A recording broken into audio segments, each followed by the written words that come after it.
Happy Tuesday, or is it Monday? I'm very confused, Anthony. I'm watching the Super Bowl right now. Don't bother me. Okay. I'm Anthony. Welcome to No Vacancy Live.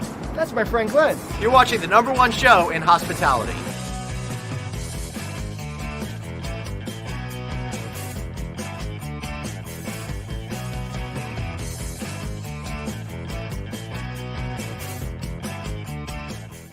Hey, everybody. Thanks for watching No Vacancy Live. That's Anthony Melchiori. I'm Glenn Hausman. This show was actually recorded it. We recorded it yesterday to play today because of our schedules, but unless, of course, you're watching it tomorrow, then we recorded it a few days ago, right? And if you saw it yesterday, then you won't see it tomorrow, but if we do it today, we did it tomorrow. Well, I would encourage. Who's on third base? I feel the show's going to be so good. You're going to want to watch it every single day. So we have to get our guest on right away because I can't talk to you about the Super Bowl. All right. Yeah, we're not gonna do that, but I want to just say kudos to Las Vegas. What a great event that was. Let's bring onto the stage right now Stephen Galbreath. He's the Chief Development Officer with Garfield Public Private. What makes them special is they've been doing billions and $billion of consulting and planning and getting hotels you want opened actually in the ground up and operating. Steven, so great to see you, man. Hey, how are you guys? You know, it's funny. Steven, I'm calling you Steven, though. You came on as Steve because back when we first got to know each other, you were Steven. And this Steve thing is like taking me by surprise over here. I'm just trying to make it more casual. So Steve, did you watch the Super Bowl yesterday? I did. Okay. Glenn did not. So I did. I watched the first half.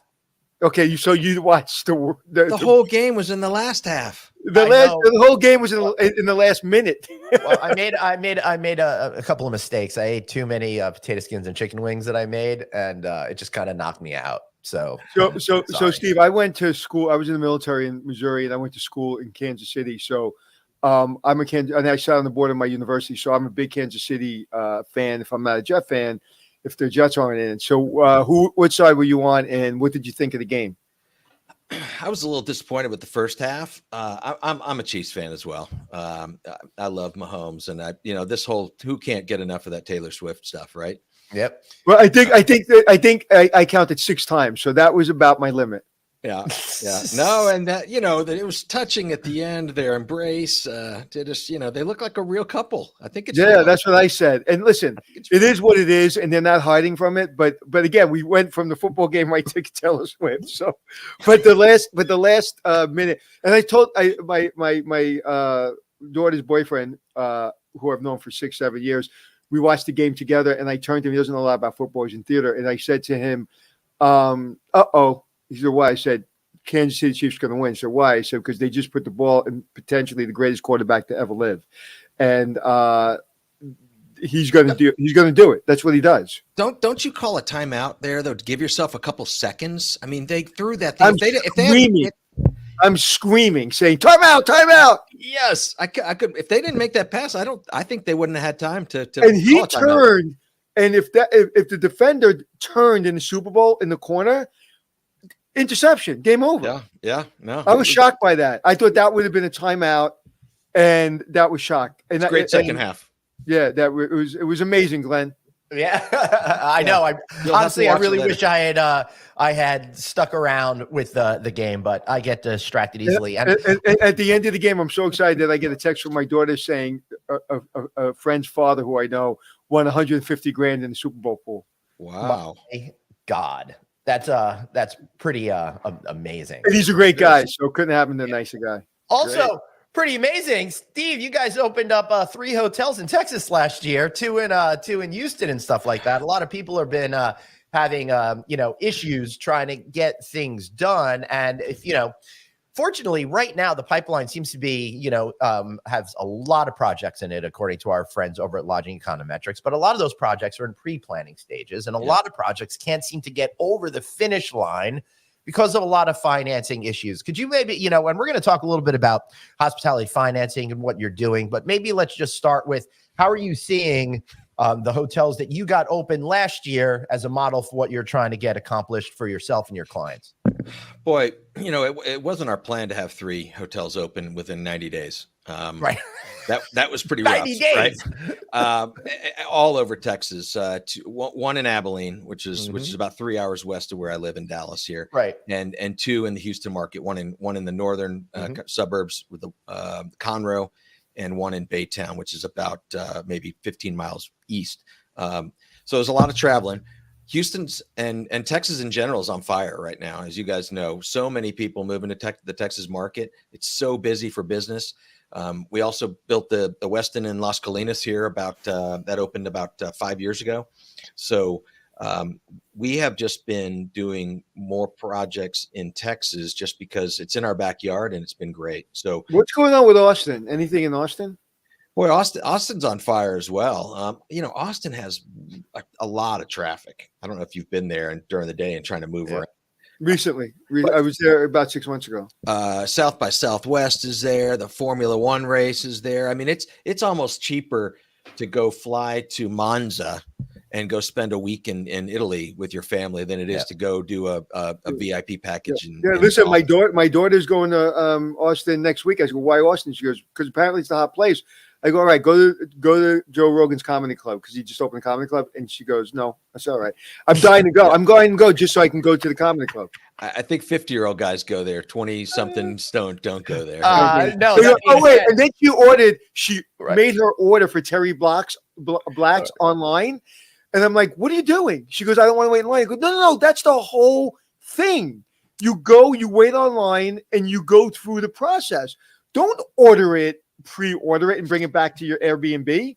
And yes, when I go stay in Airbnb, don't judge. We have a Terry Black's in Dallas now. It's great. Yeah, I know. And I said to her, make sure you order it from the one in Austin, not the one in Dallas. Yes. Okay, so absolutely. why that one and not something like Franklin's Barbecue? Well, to me, Terry Black's is like Katz's Deli. Yeah, if you pre-order Katz's Deli, you missed the point. Right. Yeah. You have to have the interaction with the desk, right? Right. I always find that, and for those of you who have not been there, it can be very stressful. You've got to kind of know what you want ahead of time. And it's the best. This is the best. Being a New Yorker in Katz's is like you go there because you are now a concierge. So you go there and you're telling everybody else that doesn't speak the language or has never been here before what to do. And I tell everybody, see that ticket in your hand?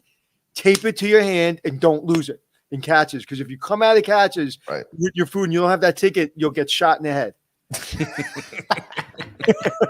They won't let you go and they'll put you in prison. You have to have the ticket. Yeah.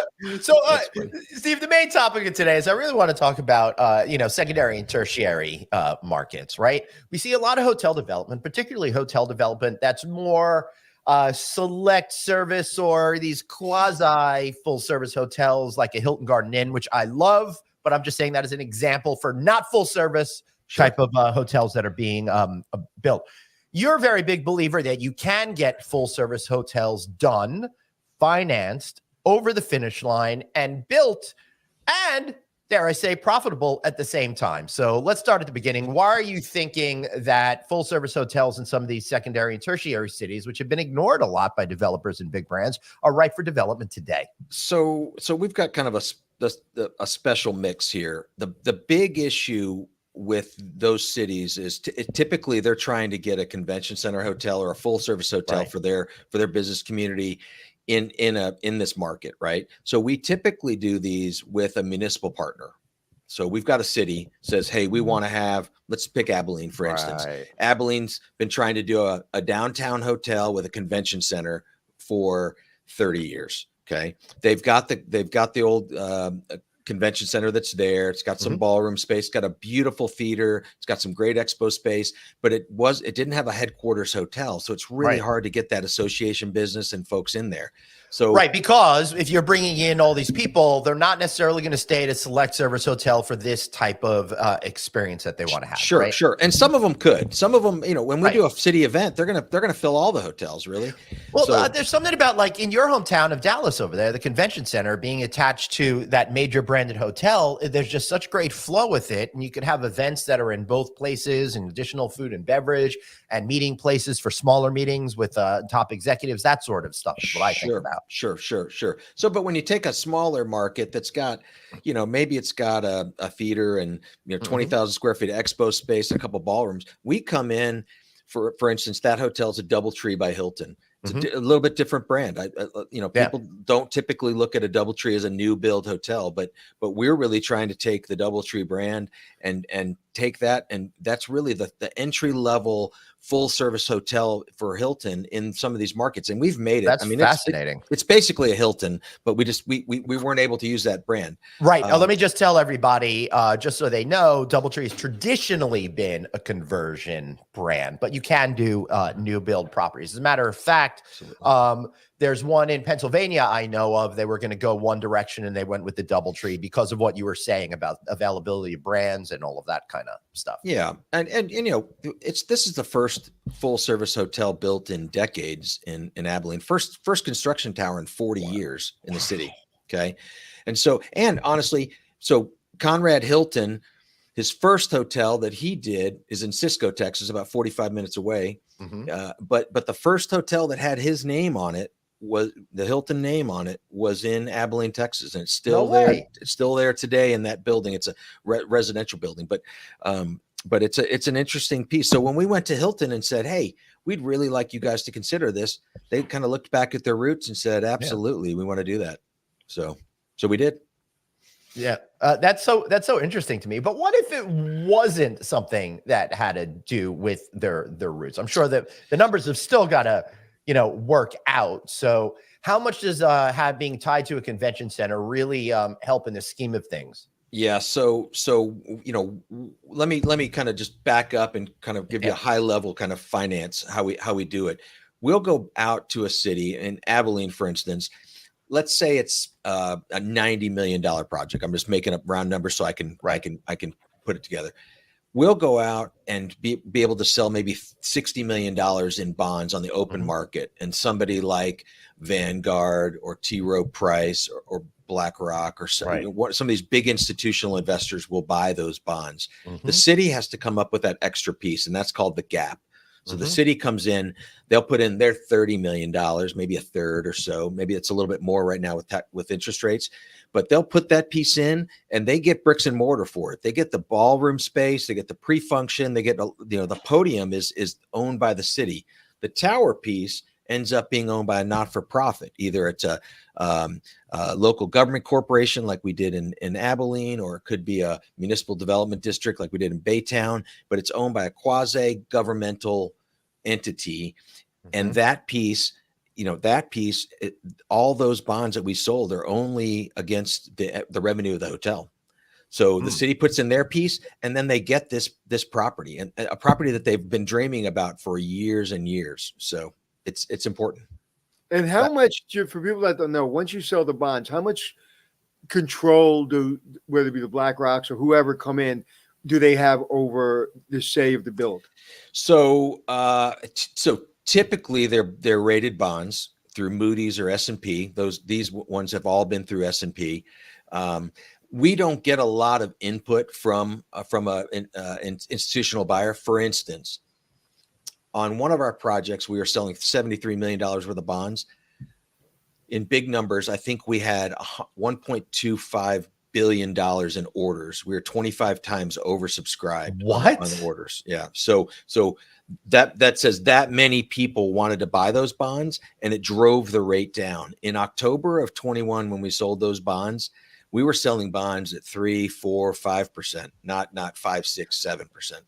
Wow. So I'm not a finance guy. So when you say drove the rate down, because there's so many people that are interested, you could say, well, instead of giving you 6% now, we're going to do 4%. How many of you still interested? Yeah. I think it dropped it down about 30 basis points, which was 0.3%. But it's still a lot, right? And I mean, that's the lowest rates of our lifetimes, of any of us. I mean, you look at your home mortgage or something, right? So but it's better than what you're getting on the open market. And and these are tax exempt, right? Oh wow. So it's difficult. You're an architect by trade, and think about everything that you know now, financing. And I'm going to derail the conversation again because Glenn likes when I do that. So when you're an architect and you have the ability to go into building office buildings or building clinics or hospitals or hotels, what was the click in the hotels? And are you glad you stayed in hotels?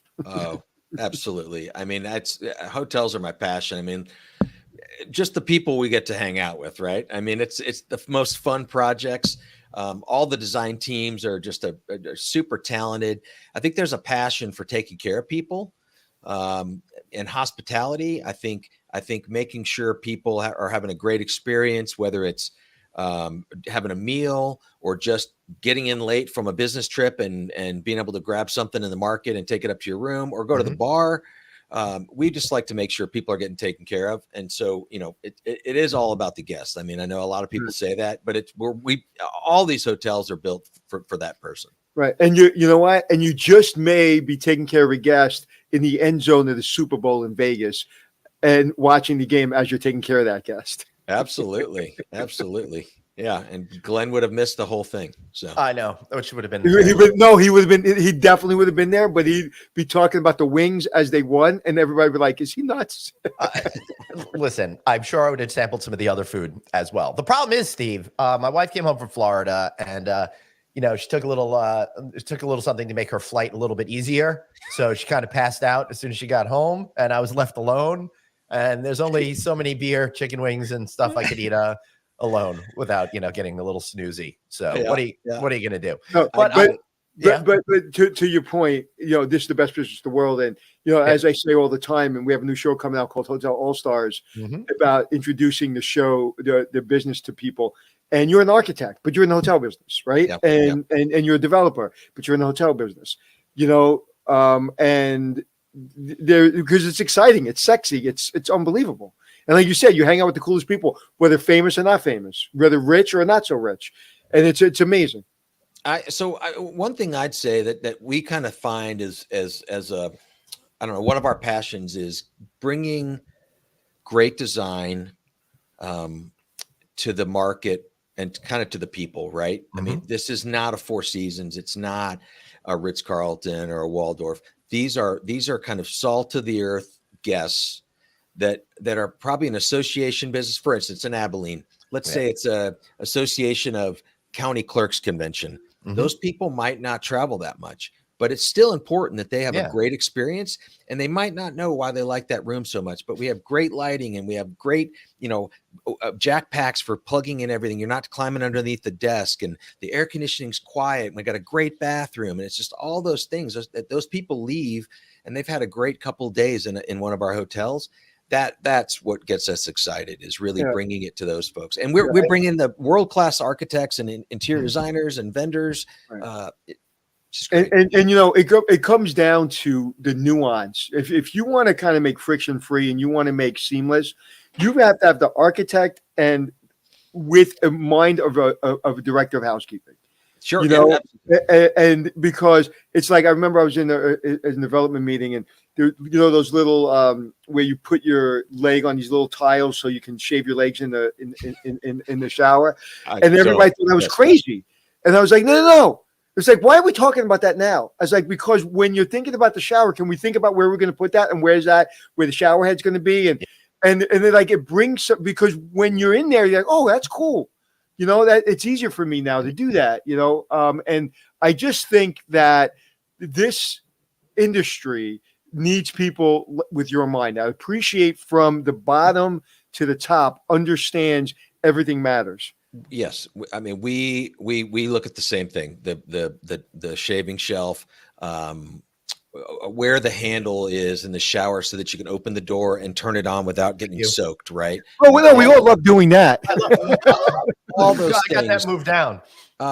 So just, we look at all that stuff, and a lot of that is from my years of being an architect and just, or just years of being a guy who travels and is like, why is that crack under my door? Why? Steven, one of the things that pisses me off most of all, and I say this when I'm on stage, is think about how you use a hotel. Why don't we do that enough? But the problem is, to what Steve just said, because it happens in stages. So the time I'm in the room, right? I got myself in the position now that I'm in the room usually very early. Yeah. But the time a guy like me is in the room with Steve, it's sometimes too late. Right. And so more and more you're seeing that guys like me that have been in operations our whole life and are in the room early. And that's where you save a lot of problems. I always say, hire me now or I'll bring Hotel Impossible to you later, whatever you want to do. Look, we agree. We look at little things like curving the end of the furniture for the bed, so you're not Thank you. catching your leg. We put night lights in, just little things, or a clock in the mirror because you're like, oh, gee, I got to go. So all those things, and operationally figuring out how we're getting, how you get to all that without having a cart sitting in the middle of the hallway for 4 hours, right? Yeah, I remember this gentleman was building a hotel in my area. It's a beach area, but it's not. It's New York, but it's not a place you would build a $50 million hotel. And I was having second thoughts, right? He's my friend, whatever. He owns big restaurants, whatever. And he brought me in before. It was basically concrete. And I'm walking through, and I see one kitchen, and I see the housekeeping cart, or the housekeeping areas, and I'm seeing the ramps, and I'm seeing everything, and I get teary-eyed. And he goes, "Why are you so emotional?" I said, "Because, dude, you did it." He goes, "What do you mean?" I said, you didn't see anything. I said, "No, I saw everything I need to see. You did it." Because if I'm a housekeeper or I'm the general manager, you were thinking, I don't know how you did it, but you were thinking for me. So I don't care what it looks like. Paint it purple. From an operational standpoint, you did it. Now, marketing, and I know you guys are great marketers, you'll be fine. And I knew at that moment, I started changing my tune and telling everybody it's going to be a successful hotel, and it's a rock star. Yeah, because he developed it the right way. And it's the way you look at everything. It's the way you look at hiring. It's the way you treat your staff. All that, absolutely.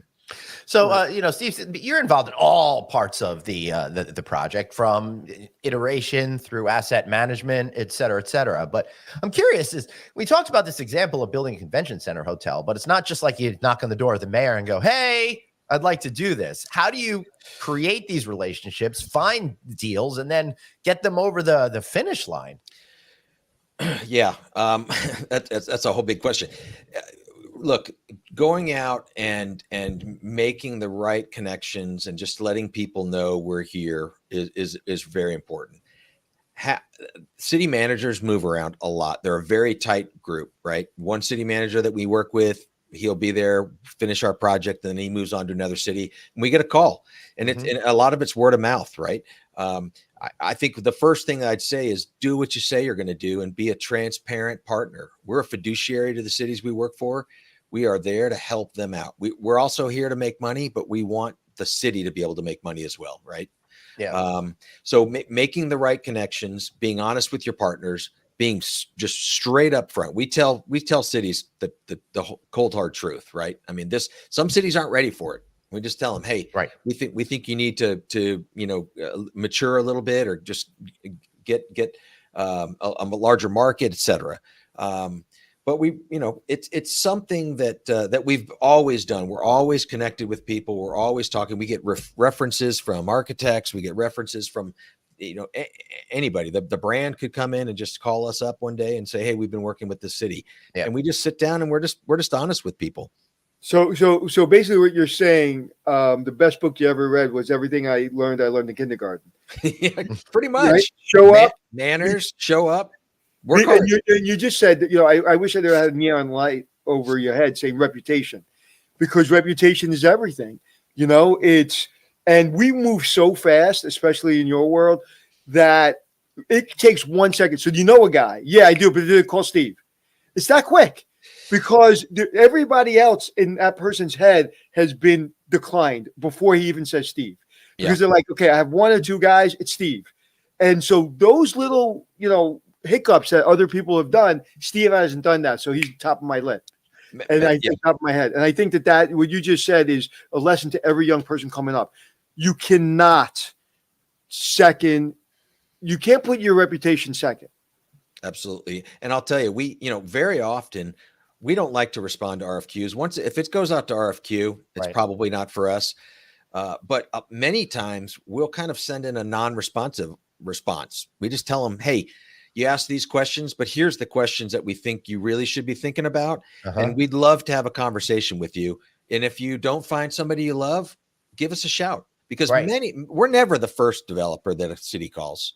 They've called 3 or 4. In Irving, when we built the Las Colinas Westin, I think we were the 5th developer over 15 years before they could actually get it done.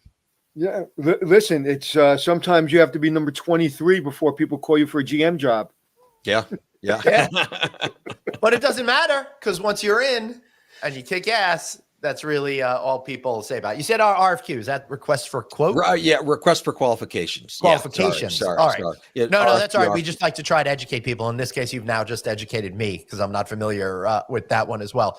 But I like that approach, though, because a lot of times organizations just put out things without having the depth of knowledge and understanding as to what they really need to be transmitting to folks. So just saying, hey, I'd rather focus on this is probably smart. Yeah, it's hard, right? Everybody's busy. There's procurement people at a city. They're tasked to put this out. They go online. They try to find the best one they can. And hopefully we're able to have a conversation with somebody at that point and help educate them on the important 5 questions to ask. And if they do that, then they'll get a group of people that are just like, hey, they're serious people. Let's talk to them. All right, so I'm sorry. No, go ahead. You know, you said something that's very important. I want to back up. You said busy, right? When people say, Anthony, well, you're busy, that's why everything call you. It's like everybody's busy, right? So I'm no busier than you. I'm no busier than Glenn. Every single person's busy. And some people are busier in their head than they are, doing anything else. But people are busy. And so that's why I think of it like rolling under a garage before it closes. Just think everybody's busy. And so when you have to hit something, hit it thoroughly, thought out, quickly, and move on. But people don't have time. Like you said, these are the questions that I think you should be asking. No harm, no foul. We're here if you need us. Thank you. You did their job for them. They're like, oh, you know what? I didn't think about that. They're not like, hey, I see you have an RFP, but RFQ, but if you don't find anything, we're here. That's 2 different worlds. Right. That is the difference between getting the project and not getting the project. And even though that was a quick thing you said and kind of just intuitively you say that is literally, that could be a book. That moment could be a book. Yeah. Yeah. And we understand municipalities are tough. I mean, politics is tough, right? We try to not get involved in the politics. We just try to give them our opinion, tell them, hey, this is what we're trying to do. We're trying to do this on your behalf. We don't want to get mixed up into who wants a hotel, who doesn't want a hotel, et cetera. But it's the mindset. Whether you're selling lemonade or you're doing hotels, what you just said, you did a little homework for them, and you were very, not aggressive. We're here, and they see that you did some homework, so they appreciate. When somebody sends me something that has a logo of mine on it, I call them, and then I call the cat. I was going to say, the cat just went across. Sorry. Yeah. Thank you for confirming that was a cat. Making an appearance. And so you just did the work for it. Like if somebody sends me something with a logo on it, I am going to respond because I have an obligation now that you did work. Like you sent me something with my logo on it or whatever. So I think that is a really important lesson. So again, I didn't mean to derail it, but I think you didn't derail it. I see what you said. I see what you said, and I'll also ask. So, what are some of those questions that should be asked that aren't being asked by jurisdictions? Boy, so a city will come out and there's a reason why a town doesn't have a full service hotel just built by a developer, right? The numbers on its own just don't make sense for that city. So going in and just saying, hey, we want to have, a market rate ground lease. We want to do this, that, the other thing. We'll come back and say, hey, let me explain, we're the only country in the world that has tax exempt bonds. And the city or state can use those bonds. And when you make a project tax exempt, you don't pay sales tax. Right. You don't pay on some of our projects, $3 million of sales tax on the construction. Okay. Right. Not to mention, you don't pay ad valorem tax. Maybe that's another $500,000. What is that? Ad valorem property tax, like what you would pay on your house. Right. But a hotel pays, let's say $500,000 a year. If this project is really important to the city and it's owned by the city, they don't pay any of those taxes, and it makes the bottom line just work better and better for a city. Right. And for anybody coming in, such as yourself, to help get it over the finish line. Yeah, and we're doing it on their behalf, right? Like they get all the cash flow from this project after the bonds are paid off. Mhm. And once the bonds are totally paid off, every year when they pay off the bonds, there's a little money that comes out. Those goes to the city. That's called excess cash flow. They get that. Some of these projects are seeing 40, 50, 60, 70 million dollars over 30 years. Yeah. And how do you get paid then? So we're paid basically kind of on the front end side with our development fees. And then we also get deferred fees. Once the hotel is paying off and it's paying the city's starting to see cash flow, then we see some of that cash flow. Wow. But the really interesting thing is, once all the bonds are paid off, this hotel is free and clear. It's the city's, along with all the reserves that are in there, because we're very big on reserves. I know you talk to folks about FF&E and CapEx and things like that. Your average developer will see 4% for reserves, 4% of cash flow for reserves. We do 8 because we just don't want to have a problem, because we know 4 is not enough. Right. Is it 5? Is it 6? Is it 7? Right. I went to a development project, and a developer said, "Hey man, I just bought a boat. I got to bring you on the boat." And I said, "I know the name of the boat." He goes, "You do?" I go, "Yeah, it's called Change Order." Yeah. I've seen that boat. He also has a jet too, I'm sure. That's really hysterical. All right. I know we have all got to get running. Steve, what do you want people to take away with the message, and then tell us how to find you? Okay. Let's see. Well, look, I think it's just really important for us to be able to help cities. There's a lot of cities out there that are listening that have dreamed about a hotel or a convention center. Reach out to us. We'll let you know. We'll pull together the numbers. We'll sit down. We'll get a market study. It all starts with a market study. Somebody's got to do a market study first, and we really figure it out. And then we go in, we do some designs very quickly. We'll do some pricing. We'll go do some bond runs, and we can show the city, hey, this is what you can expect. Yep. So do a market study of a small convention center near JFK Airport. Man, hey, we love hotels in airports, but they're tough. Airport authorities are tough because they're the same way. They're trying to figure out what they can do. What if it was, instead of being at JFK, it was across the street at Aqueduct and the Resorts World Casino? Yeah. There was a plan there at some point. I don't know what happened to that one. Look, we do a lot of hotels for municipalities, for counties, for university campuses, for hospital campuses, airports. Yeah. Well, Steve, if you get involved with the casino license that's going to happen in New York, let me know. My guess is we're going to see Sands open a property on the current Nassau Coliseum, whatever they're calling it these days, property. Also, Go ahead. I was going to say also, Steve, I'm on the board of the Long Island Hospitality Association, and out in Ronkonkoma, right by MacArthur Airport, they're talking about getting a convention center over there. And this is one of those, they've been talking about it for 30 years kind of scenarios.